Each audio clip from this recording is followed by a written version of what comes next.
Welcome to the Geekz, 31 Days of Horror for Halloween. This is Lil. And this is Steve. And tonight we're reviewing the Retaliators from 2022. I guess it came out on demand in 2022 in September. So for those of you who have not been with us before, we're going to play for you our rating system. There's a rating system in place that we like to call 0 to 0. If whatever horror movie we're reviewing is terrifying only to the most infantile who get nightmares from PG-13 reboots, it gets a 0. If it's a gorgasm-inducing slaughter party that satiates your most devious and monstrous desires, it gets a hero. Well, this is a weird premise, but this is what Wiki. It's a weird movie. Yeah. The film follows John Bishop, whose daughter is brutally murdered, and he proceeds to seek vengeance for her death. Okay. Starring Michael Lombardi, Mark McKenna, Joseph Gatt, and others. So, Steve, you told me to watch Retaliators. I watched Retaliators, or The Retaliators. Mm-hmm. I'm going to let you start, since you chose the movie, with what you reviewed. Retaliators. This is a movie that I heard.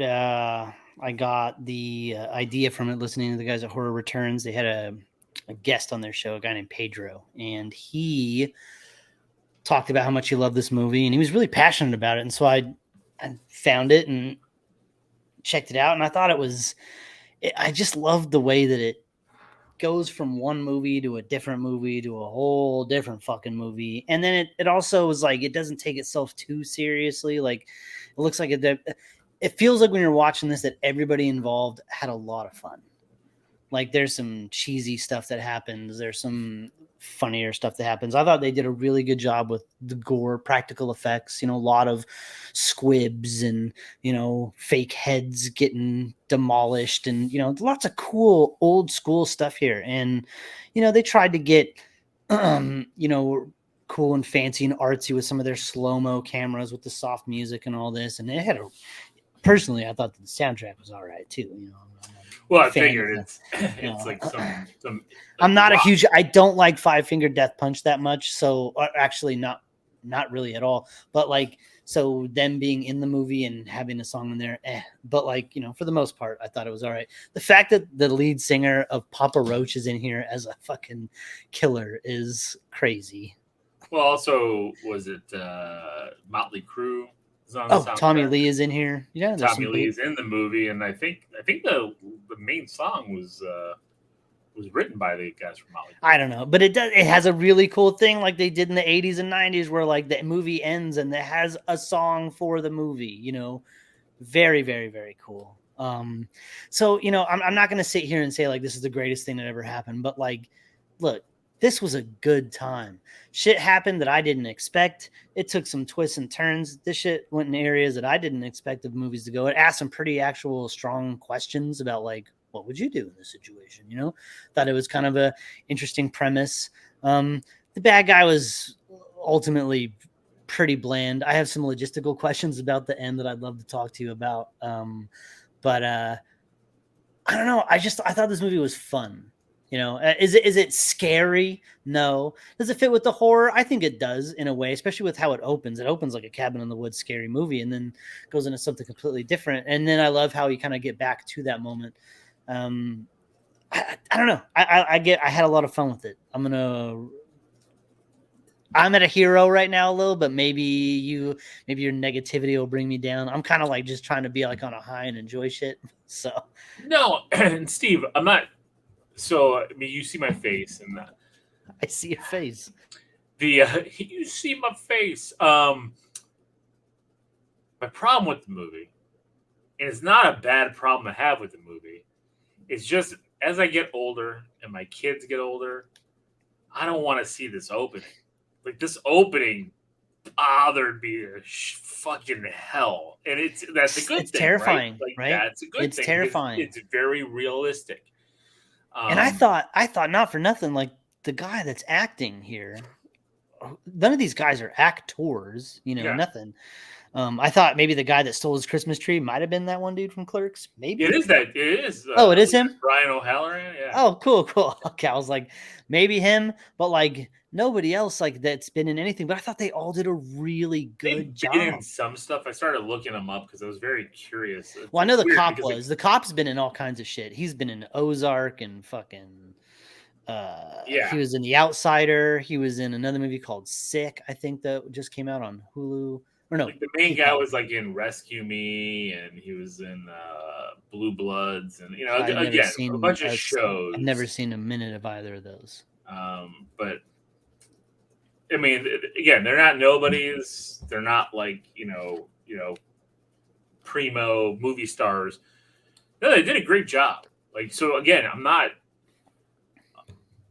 hate the movie, but for a personal thing, right? Like, because I have like, a 15-year-old daughter who's already talking about like going to get her driver's license and all this stuff. And I'm like, I see this opening scene. And I have a like, 16-year-old with a car. I know, Steve. I know. That's what I'm saying. Like, and I'm watching this and I'm like, I don't like this, Steve. Like, that's what I've been thinking in my head. I'm like, Steve, damn it. Like, we went through a whole like year watching horror movies where like children were being like murdered. And I'm like, now we're getting to that age, and it's like I used to like movies where teenagers were. It's real, and this movie, stuff, but like this is real. Like this movie did an amazing job dialing up that tension. She calls him. He can't do shit. He's just on the phone. Like you felt that as a parent. Like I thought the movie did a great job of. I agree. That's why. But I also felt like, thank God, because this movie did pump the brakes. That whole scene could have gotten way worse. Yep. And it did.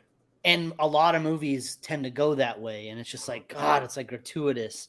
This movie didn't. They pumped the brakes. That's what I'm saying. Like this movie knew like, look, we're going to have high stakes. We're going to do some bad shit, but we're not going to make you want to fucking throw up in your mouth. Okay. Yep. Like I agree. I like that. I'm giving the movie a hero. I hate the movie, but the movie is a hero. The movie was really good. And again, the twists and turns and like you said, the unexpectedness was like, holy cow.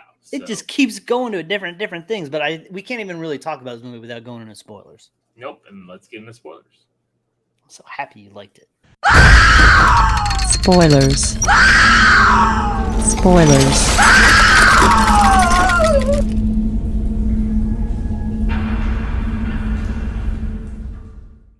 All right, so the movie, it's weird to me because like it opened up on like these girls in a van and they're like heading to this thing. I had completely forgot this opening from the first time I saw it. I was just like, what is this? And all of a sudden, like they're attacked in the van, and they make a joke like because I thought this was like going to be like Texas Chainsaw because it's like, oh, if we don't take this shortcut, we're going to lose the whole day. And I'm like, and the shortcut has a sign to the slaughterhouse. I'm like, well, that's again, I'm like, this is the movie we're in. And yes, exactly. And then like, then you get, and by the way, filmed beautifully. Like this might be a low budget movie, whatever, but it looks like $1 million. This movie looks great. So, and then the girls get attacked. The guy shows up. Try to get them out of the van, to help them, and then he gets dragged away, and then opening, then we're going. Yeah, the girl's like, "There's zombies out there," and he's like, "They're not zombies," and then he gets yanked underneath the van, dragged under the van. So I'm like, "Well, what are they?" Like I'm thinking like mutant, like Hills Have Eyes, and then you see like the silhouettes. What a great shot! Like you're getting a POV shot of him, so you could kind of see his feet being dragged, but you're seeing the van kind of get farther away, but it's like a silhouette that's lit from behind, and you see all these fucking beings coming from the sides and entering the van, and then blood going up onto the windshield. It's a great old school horror shot, man. I was just like, mwah, wonderful. And then it goes into this whole Christmas tree scene where we get the main guy Dante from Clerks showing up, where they're fighting over a tree. The main guy and his two daughters. He's a pastor. He's gets into this thing with Dante. Tells him. Well, even the scene before that with the girl, with the daughter, just talking like, fuck, like what an opening. She's just sitting there acting her ass off. Like, goddamn, she has a whole monologue there about her mom and stuff. Like, it was great. Yeah, And it's so you get a single father with his two daughters, and you get this whole thing going. And she's trying to go to this party, so you're like, oh, okay, so now I know where this is going, right? Like, then smash cut to a heavy metal band playing in a church. I was like, yeah, what the fuck is going on? Everyone's rocking out. All these white people rocking out in the church. Like, what? And then it comes up with his sermon, right? And then smash cut to a drug deal, and I'm like, what the fuck am I watching? And this drug deal is wild. There's a guy in a wheelchair. There's another bald giant. Like, what is happening? Yeah. It's lit up like fucking like a Baywatch. It's just like one red light lighting the whole set. Like, wild scene. And the guy in the wheelchair is just giving the giant bald guy the business. Yeah, he doesn't care. They're from rival drug. I don't know what you call clubs. They kept saying like, "Fucking oh, who would have thought our clubs would be working together?" Yeah, it was so bizarre. It must be Canadian. Anyways, the giant violently murders the wheelchair. Oh, he did because you're still alive. Remember, he threw him in his trunk. He beat him up and threw him in his trunk. No, he put his mouth on the fucking tail. Oh, but he threw him in the trunk. Still alive because remember, that's how the whole thing kicks off. You're right. So he beats him to a pulp, throws him into the trunk. When he throws his fucking mouth over the tailpipe and he breaks all his teeth out. Oh yeah, that was. Thought he was dead. Yes, I agree. Well, he's breathing in straight up exhaust. I mean, maybe he likes that. I don't know. That's how you die. Automatic death. You die. And then you go back to the church, and the pastor's like telling his daughter she can go to the party and all this stuff, and she's all happy, so she's going to the party. She stops at the gas station because she's got to get gas, and she pulls up, and she's filling up her tank, and the car next to her is the drug dealer guy, the big giant drug dealer guy, and the guy in the trunk starts making noise, like trying to bust out and making all these noise. She sees it and freaks out. He chases her. She pepper sprays him and then drives off instead of going into the gas station, which is what I would have done. Where he would have murdered her and the gas station guy. Yeah, but you at least can call 911. But that would have ended badly. You see how quickly he got in his car and chased after her after being pepper sprayed? I agree. I mean, it ended badly for her either way. Like literally, he makes her crash her car. By driving away, she saved that gas station attendant's life. Okay. She's a hero. So she's a hero. Yes. He made her crash her car. Well, she calls her dad on the phone while he's chasing her. She's telling her dad, I fucking stopped at the gas station. This guy's chasing me. I pepper sprayed him. I need your help. Fucking, you got to come get me. You got to come help me. Can you even imagine? No. And that's what I hate. Oh my God. I was like, I don't like this movie, Steve. I'm watching this thing and I'm just cursing you. I'm like, I don't want to see this. I didn't make it. This is the problem. Even when I was watching with my wife, I felt like a little like, because I know she doesn't like that kind of shit either. But like, why do I feel guilty? I didn't make the fucking movie. Okay. I didn't choose it. Because it's good. You recommended it. You gave it a hero. This pain that I had to live with. You have to get through this to get to the next stuff. It's true. So the crazy, which was terrifying, is she crashes her car.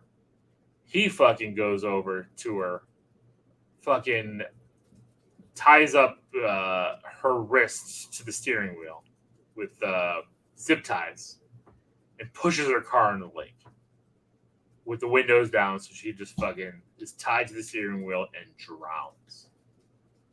I'm like, this is fucking brutal. Like, it could have been a lot worse. And judging by the guy that they cast, that guy is terrifying looking.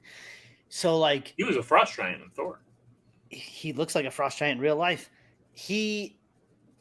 I wasn't sure the first time. I was like, oh no. I hope that he's not one of these guys. That's gonna I agree. It gets really crazy right now. And like the movie, yes, he does zip tie her hands to the steering wheel and push her car in the river. But in the grand scheme of these movies, we all know that that's a pretty tame way to go. It is, but as a parent and watching this happen, of course, like watching this and putting myself in that, especially because you said, like you said, like the phone call. But movies do this all the time. time. Pet Sematary did this when the little boy ran out in the road. Movies do this all the time. I didn't feel it like I felt it here. I don't know why. You're cold-hearted. I did not feel it. Pet Sematary is like, whatever. So then she's dead, and he's spending like, a good part of the movie here grieving. He's praying and grieving. Then this cop shows up who's investigating the murder. And you're just thinking, oh, he's just a regular cop guy, whatever. He's a detective. Nothing's really gonna get done. Then you get a whole crazy fucking, what's that movie that Christopher Inception. You get an Inception moment here where the cop is talking to this pastor and he's like, let me tell you, I'm going to give you an offer, but I need to tell you a little something first. And then smash cut. Now we're getting the cop's backstory. But then in the cop's backstory, there's another backstory. Like it's wild. It's awesome. Like it goes to this cop's backstory where he's sitting at a dinner, and then the cop that he's sitting with at this dinner tells a whole nother backstory. Like where the lead singer of Papa Roach, again, like he's got this chick tied up in the bathroom, and they're like, oh, he's doing brutal shit. And I was like, oh man, here we go. This is where the rape shit's gonna come out. This is where it's gonna go past that. And no, the movie's like, nah, like I don't know if he rapes her, but like nothing sexy was happening. Like there was no naked stuff. It was just a lot of blood and a shotgun. Like, so, the movie kept it pretty PC there, which again I appreciated, and I I didn't love, but like it was kind of a wicked moment where he's got the girl tied up and he's got the shotgun right to her head, and he hears the cops coming. He can hear the sirens. He can hear them coming up the hall. He can hear them right outside the door. They open the door. The door's open. He's still not pulling the trigger. He waits until the cops get in and can see him. And then bam, shoots his lady, point blank range, right in the head. And then the cops take him down, of course, and drag him out of there, which is crazy. Probably should have just, finished that off. They're not jury or executioners. So, but another pretty cool practical effects moment. It is gross. Like my wife was like, "Oh God," when you see her face and it's all blown apart and there's just weird shit dripping out of her head and going down her hair. My wife was just like, and I'm just in my head. All I thought was like, man, somebody spent a lot of time doing that. And they got that shot, and like that is like how cool for them. Like that is old school stuff. I just love it. Whenever I see it, I'm like, it's not a CGI blood splatter. It's not a CGI fucking gunshot wound. Yeah. It's not a CGI knife. It is practical old school effects. Agreed. So then that's the backstory. Then the backstory goes to at dinner. He finds out that guy is getting released from prison. That he spent like 6 years hunting down. He's, I don't know, was it a technicality? It's some new law passed. Some kind of law passed, something happened. They called him a chicken shit governor, passed the law. That's right. So you also find out that he has a wife who is very pregnant. Yep, she's pregnant, and so he, the next day he's leaving for work. The wife, it's his birthday, home by herself. And Papa Roach shows up and brutally murders her and right shit. But again, the movie then pumps the brakes, doesn't show you too much. Nope, you just see the blood. The cop comes home and written in blood on the wall is happy birthday. He walks into the bedroom, there's just blood everywhere. It's all over the ceiling, all over the walls. I mean, and you see his face, and that's really all you need to do. Like, it's a nice touch. I like it. You don't need all of it, Yep. And then he tells him that he's gonna he found the guy, because what happens during this time is we see the big giant dude get pulled over by a cop, and then the cop all of a sudden drugs him, like sticks him with a needle in his neck, and you're like, what the hell is happening here? Like, what is going on? Yeah. And then the detective takes the pastor back to his house and. Well, no, he tells him at the bar. He's like, look, how would you like to have 1 minute alone with him? Yeah. Like 1 minute you can't kill them, but you can have 1 minute alone with them. And it's like, you know, you can either come with me now or like don't. But like, I'm giving you an offer because like I've done this a lot of times. This is how I healed, blah, blah, blah.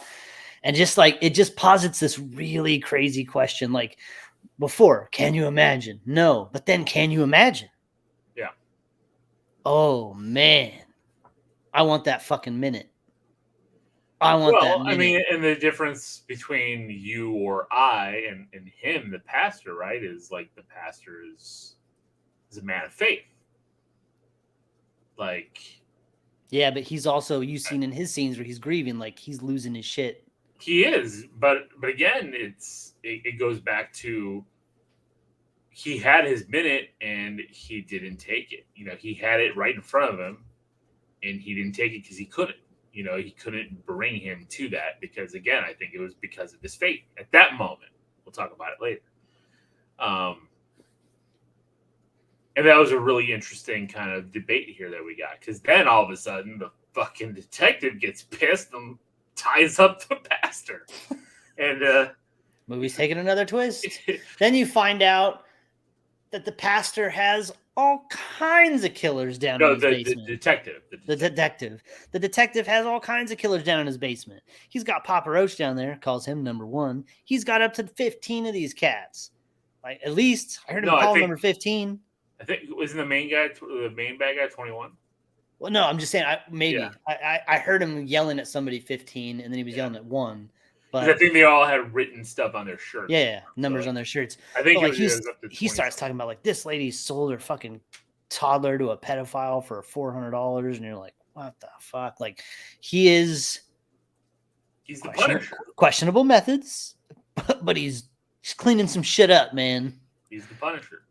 That's how I see but it. As things tend to do, shit's getting wild, because while all this is happening, the drug guys are getting all pissed off because wheelchair guy's missing. Yeah. And the money's missing, and the brother who kidnapped the wheelchair guy and the money and the drugs is missing. So they're going to war. They're looking for the brother. They find the car, right? Well, because they find the phone. They track his phone. So, and they find the car at the detective's house, and then they break in, and of course the pastor lets out all these murderers and rapists and stuff. He lets them go. Like, that's what I didn't understand. Did he let them go? I thought the guy shot and the locks got like. He shoved the keys under the gate. Oh, he gave them to the lady. That's right.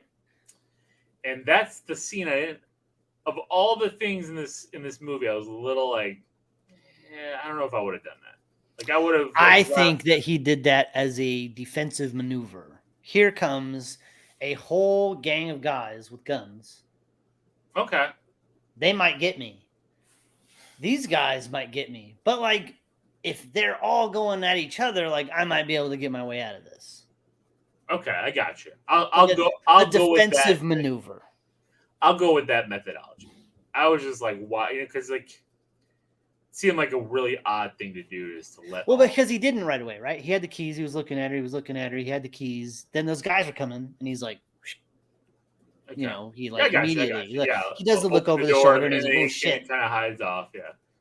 And then all hell breaks loose. These guys are breaking out. They're attacking those guys. A lot of, ripping body parts. I mean, they awesome were like zombies. Noses getting ripped off, ears getting ripped off, fucking body, good old school horror stuff. Again, I'm in love with the practicals. You see arms flying and shit, like cool stuff. Yep. I mean, and then because these killers, like, let's not forget, like, for those that haven't seen it, these killers have been locked in this basement dungeon cage area for years. And tortured years. Yeah. Deprived of, they're cannibalistic. They eat each other. They fucking because he even said crazy. Papa Roach, he was feeding them Drano because that's why he couldn't talk.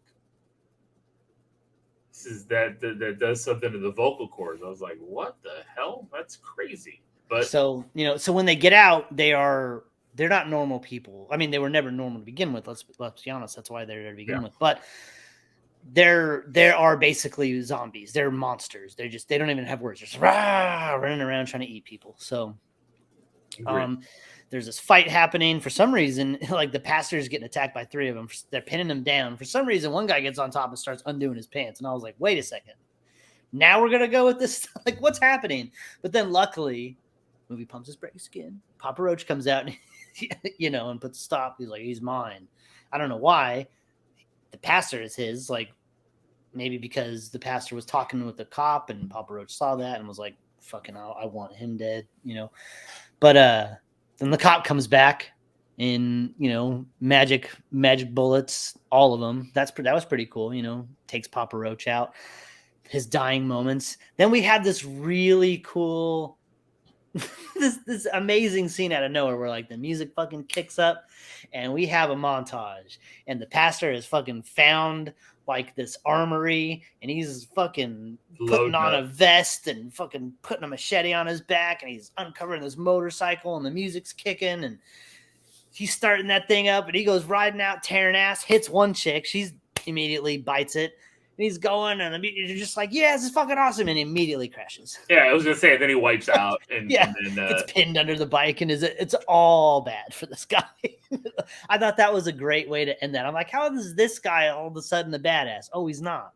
No. It was just a cool moment in the movie. And then it goes to the opening. Like this goes, then it leads right back to the opening scene that we got. But it was another great kill here where he gets the rope tied into the, he pulls a Pet Cemetery 2 here. He gets the rope tied into the gears of the bike and yanks the throttle on that thing, sucks the guy's head in there. That was cool. And he has some machete stuff here, some head trauma. Good stuff. It seemed like there were more guys than what were in that cage. Well, at least 20. I mean, you got to think like here at the end, he probably kills like 8, right? Yeah. And maybe there's like 3 or 4 maybe bit it over there. So if there's 20 guys, there's still a few floating around. So then we get this other scene of this old couple, like a whole nother wait. Before that, we got the scene from the beginning where the van got thing, and so he's getting dragged, and then like what I thought was like he's getting dragged, and he immediately is like nah, and he gets a guy in the head. But I'm like, that guy just saved you. Like, maybe ask the guy, like, hey, are we good? Like, you did just pull me away from all those other guys that were going to tear into me. You didn't, like, start eating me immediately. Like, you drug me all the way from there to here. I did. When his head fell, I'm like, was he trying to kill him? You're right. Yeah, I did question that as well. Small gripe. I remember questioning that as well. But I was like, this seems like a rash decision. Even though the circumstances are what they are, like maybe he helped you. You have a knife and he doesn't. Maybe. I don't know. I probably would have killed him too. So then we get this old couple. Like the husband is like, taking out the Christmas tree and gonna throw it in this wood chipper in his garage. And and as soon as you see the wood chipper, you're like, we're gonna have a final showdown here. That's the end, exactly. The wife, there's an older couple and she's shaking her butt and stuff, and he's like, oh yeah, I'm gonna get a piece of that. And it was a very bizarre scene. I hope that shit is like that when I'm older. You know what I'm saying? Like, shake it. It's too tired. Steve, wait till you get to your mid-40s. And then the bald guy busts in, like he tries to steal the car.